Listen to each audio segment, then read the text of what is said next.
Nós leremos nesta noite o texto no livro do profeta Isaías, capítulo 6, versículos de 1 a 8. Livro do profeta Isaías, capítulo 6, versículos de 1 a 8. A palavra de Deus diz assim: No ano da morte do rei Uzias, eu vi o Senhor assentado sobre um alto e sublime trono, e as abas das suas vestes enchiam o templo. Serafins estavam por cima dele. Cada um tinha 6 asas. Com 2 cobria o rosto, com 2 cobria os seus pés, e com 2 voava. E clamava uns para os outros, dizendo: Santo, Santo, Santo é o Senhor dos exércitos. Toda a terra está cheia da sua glória. As bases do limiar se moveram, a voz do que clamava, e a casa se encheu de fumaça.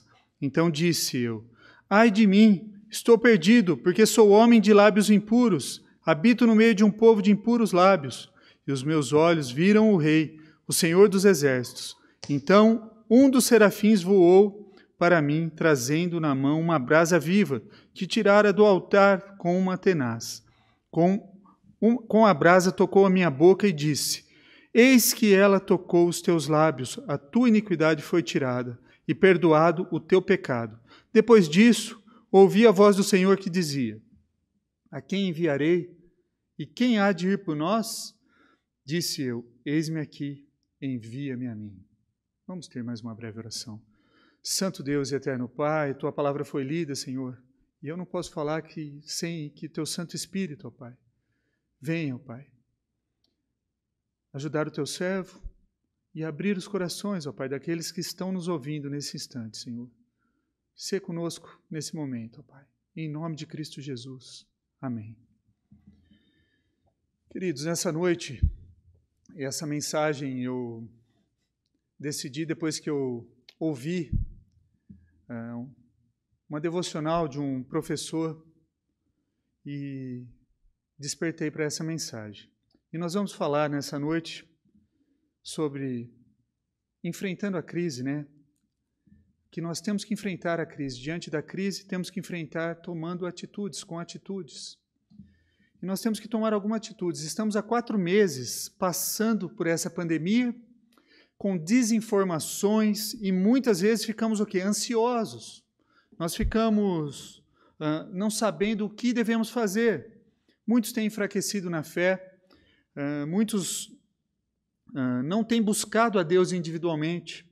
Já outros estão acomodados com a situação de poder assistir um culto no conforto dos seus lares e têm gostado dessa situação. Uma coisa é certa, e o texto traz grande ensinamento para nós, como retratado em 2 Crônicas, capítulo 26, Uzias é um rei que profana as coisas de Deus e termina com a morte, com o rosto coberto de lepra. E como Isaías enxerga a Deus. Portanto, em tempos de crise, nós temos que enfrentar lembrando que Deus está no comando da história. Em tempos de crise, temos que lembrar que Deus está no comando da história. Os versículos, então, de 1 a 3 diz: No ano da morte do rei Uzias, eu vi o Senhor assentado sobre o alto sublime trono, e as abas das suas vestes enchiam o templo. Serafins estavam por cima dele. Cada um tinha 6 asas, com 2 cobria o rosto, com 2 cobria os seus pés, e com 2 voava. E clamavam uns aos outros, dizendo: Santo, Santo, Santo é o Senhor dos exércitos. Toda a terra está cheia da sua glória. Deus é soberano, continua reinando. Portanto, não é o presidente da República, tampouco o governador, prefeito ou primeiro-ministro, ou qualquer pessoa que seja. Não é esse que está reinando. Deus está reinando.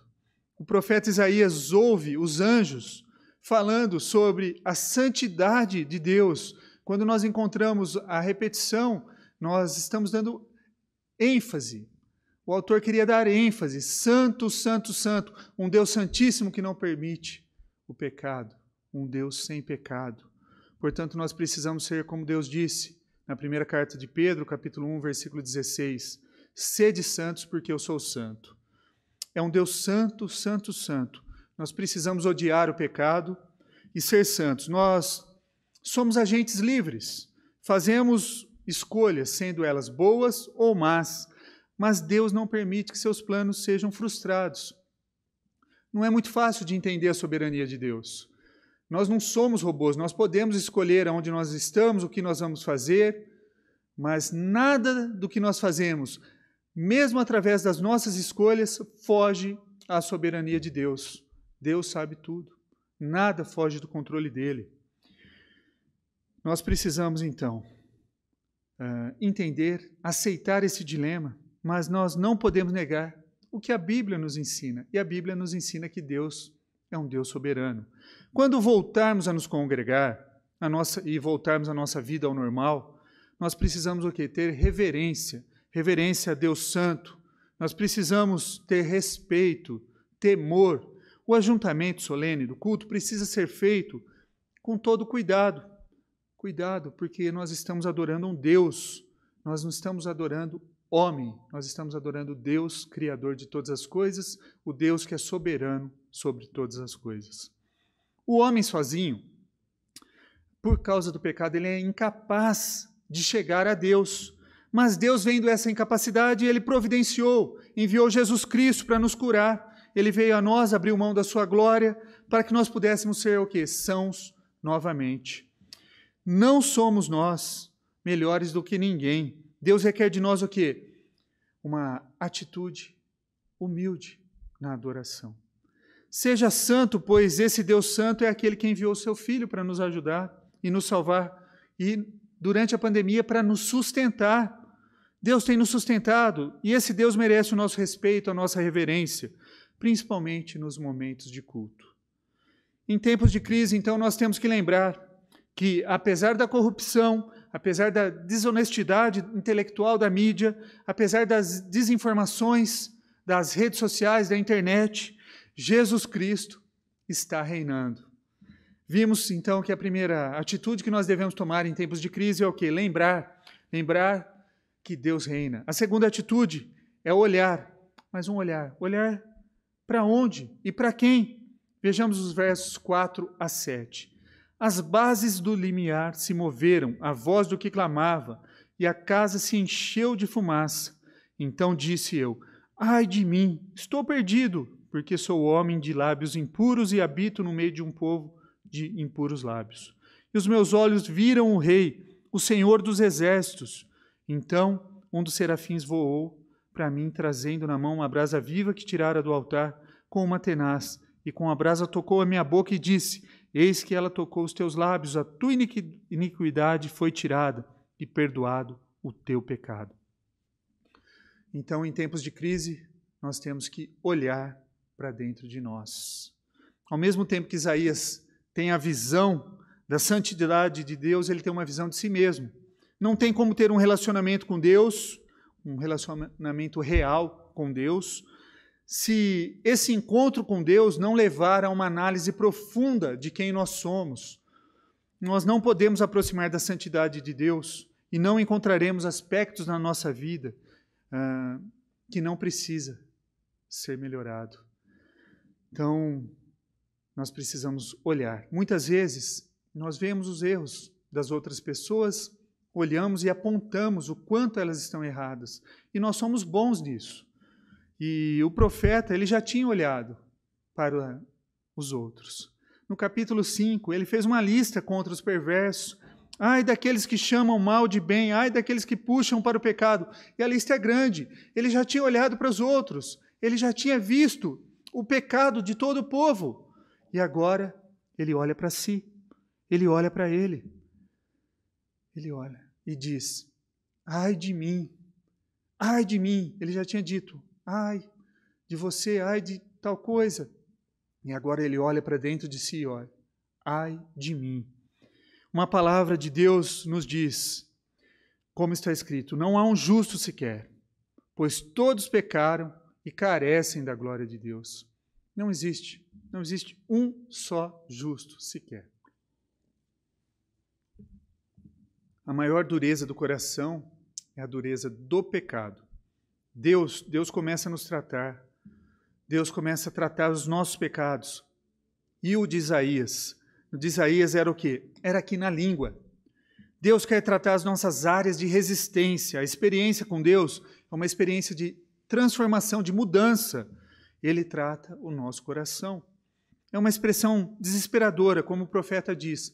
Ai de mim, coitado de mim, eu não sou nada. O pecado tem causado dor na minha alma? Tem causado dor na sua alma? Precisamos ter uma visão profunda do que o pecado tem causado em nós.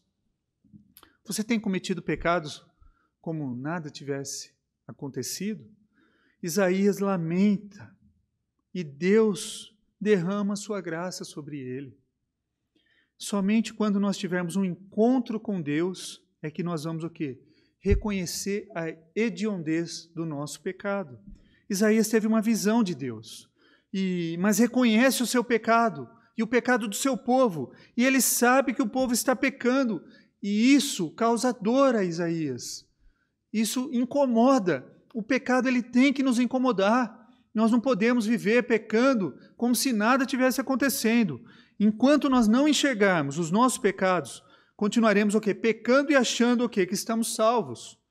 Agora, quando nós vemos os nossos pecados, conseguimos o quê? Reconhecer a graça de Deus na nossa vida. Fé sem arrependimento não traz salvação. Romanos capítulo 10, versículos 9 e 10 diz assim: se com a tua boca confessares Jesus como Senhor e em teu coração creres que Deus o ressuscitou dentre os mortos, serás salvo, porque com o coração se crê para a justiça e com a boca se confessa a respeito da salvação. Portanto, irmãos, a verdadeira conversão, ela passa pelo arrependimento. O nosso Deus é o Deus do perdão. A brasa purificou os lábios do profeta Isaías, tirou a iniquidade de Isaías. O fogo tem essa função de purificar. E Deus transforma pessoas arrependidas.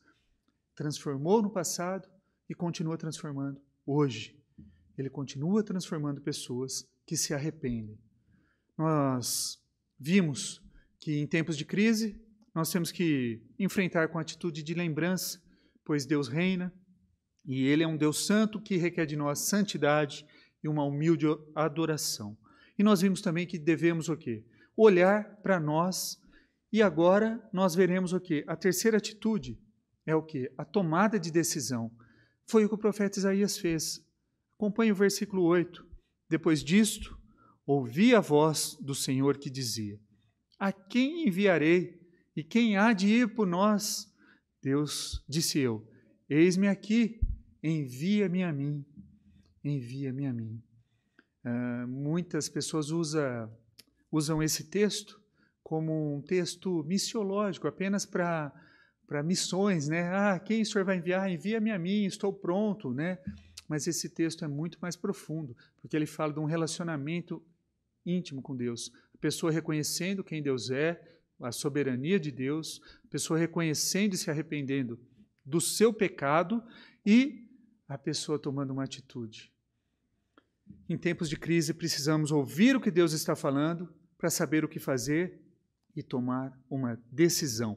A nossa terceira atitude é tomar uma decisão. Os anjos cantaram a santidade de Deus, houve um tremor e depois Deus falou.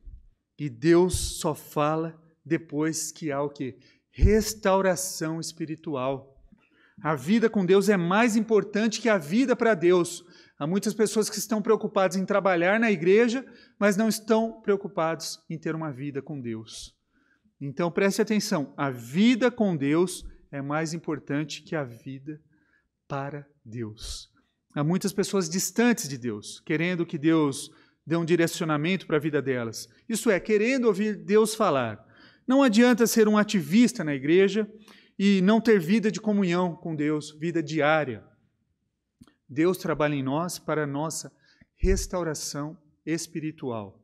O serviço, ele é precedido pela adoração. A missão é precedida pela santificação. Deus fala por alguém que teve o quê?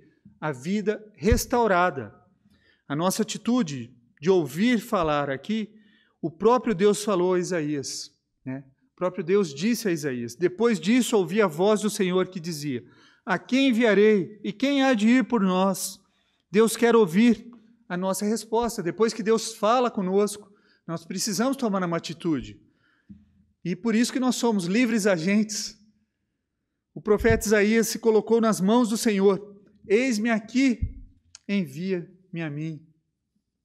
E Deus trabalhou na vida de Isaías, e ele purificou a sua vida, e a brasa purificou os seus lábios, tirou o pecado da sua vida, e também acendeu o seu coração para a obra do Senhor.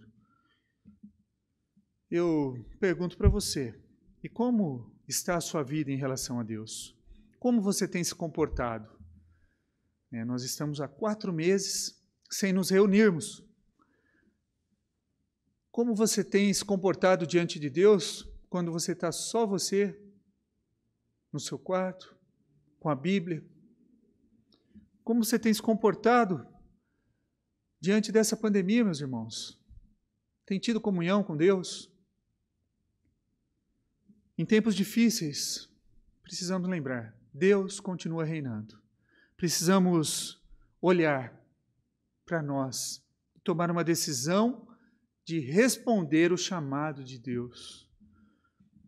Em Romanos, capítulo 12, versículos 1 e 2, diz assim: rogo-vos, pois, irmãos, pelas misericórdias de Deus, que apresenteis o vosso corpo por sacrifício vivo, santo e agradável a Deus, que é o vosso culto racional.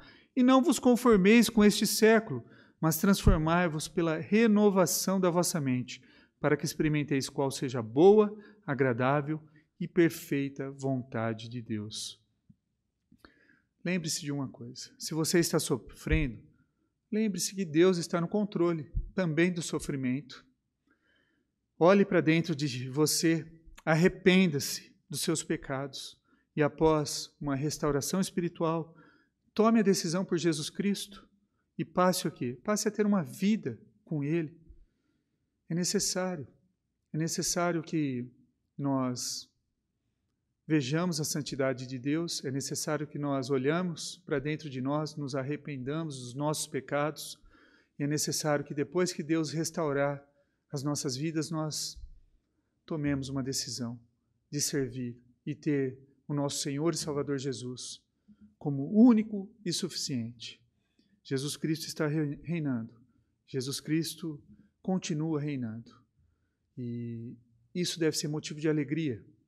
E a maior de todas as esperanças, que Jesus veio à terra, abriu mão da sua glória, Ele morreu por nossos pecados, e Ele não simplesmente morreu, mas Ele ressuscitou. Ele ressuscitou.